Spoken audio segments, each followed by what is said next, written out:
Hello friends, मैं हूं मनीष और आप देख रहे हैं हिस्टोरिक हिंदी।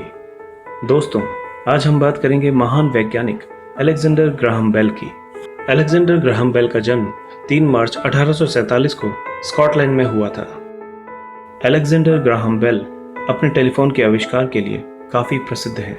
उनके इस आविष्कार ने पूरी दुनिया को बदल कर रख दिया था।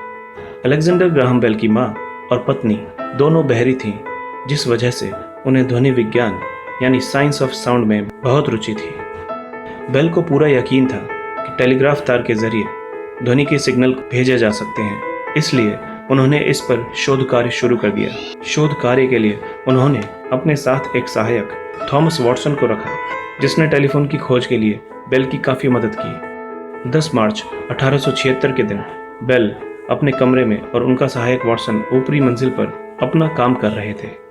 बहुत दिनों से लगातार यंत्रों को जोड़ने पर भी उन्हें तारों के जरिए ध्वनि संचारण में सफलता नहीं मिल रही थी।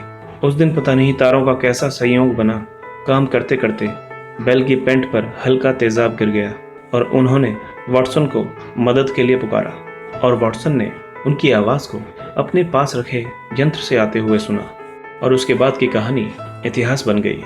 यह दो व्यक्तियों के बीच पहली बार टेलीफोन पर की गई बात थी, जिसमें बेल अपने सहायक थॉमस वॉटसन को कहते हैं, mister Watson come here, I want to see you, यानी कि मिस्टर वॉटसन यहाँ आ जाओ, मुझे तुम्हारी ज़रूरत है। टेलीफोन की खोज के तुरंत बाद बेल ने इसका पेटेंट करवा दिया और 1877 में एक टेलीफोन कंपनी खोल ली, जो जल्द ही बहुत अमीर हो गई। आज बेल की कंपनी को AT&T के नाम से जाना जाता है। ग्राहम बेल की विलक्षण प्रतिभा का अंदाजा इस बात से लगाया जा सकता है कि वे महज 13 वर्ष की उम्र में ही ग्रेजुएट हो गए थे। आपको जानकर हैरानी होगी कि सिर्फ 16 साल की उम्र में यह खोजी वैज्ञानिक एक म्यूजिक टीचर के रूप में मशहूर हो गया था। लगभग 23 साल की उम्र में उन्होंने एक ऐसा पियानो बनाया था जिसकी मीठी आवाज़ काफ़ी दूर तक सुनी जा सकती थी। पहला ट्रांसकॉन्टिनेंटल टेलीफोन कॉल, अर्थात एक महाद्वीप के एक सिरे से दूसरे सिरे तक पहला टेलीफोन कॉल 15 जनवरी 1915 को हुआ था, जिसमें बेल ने थॉमस वॉटसन से बात की थी।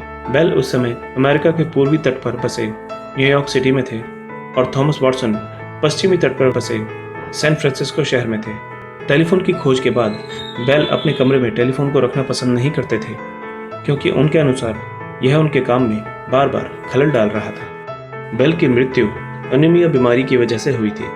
उनकी मृत्यु के बाद पूरे उत्तरी अमेरिका की सभी टेलीफोन लाइंस को बेल के सम्मान के रूप में 2 मिनट तक बंद कर दिया गया था। उनकी मृत्यु 2 अगस्त 1922 को कनाडा में 75 वर्ष की आयु में हुई थी। दोस्तों, अगर आपको हमारी ये वीडियो पसंद आई तो प्लीज़ लाइक करें, शेयर करें और कमेंट करें। और अगर आप भविष्य में भी ऐसी ही इन्फॉर्मेटिव और इंटरेस्टिंग वीडियोस देखना चाहते हैं तो हमारे चैनल हिस्टोरिक हिंदी को सब्सक्राइब करना ना भूलें।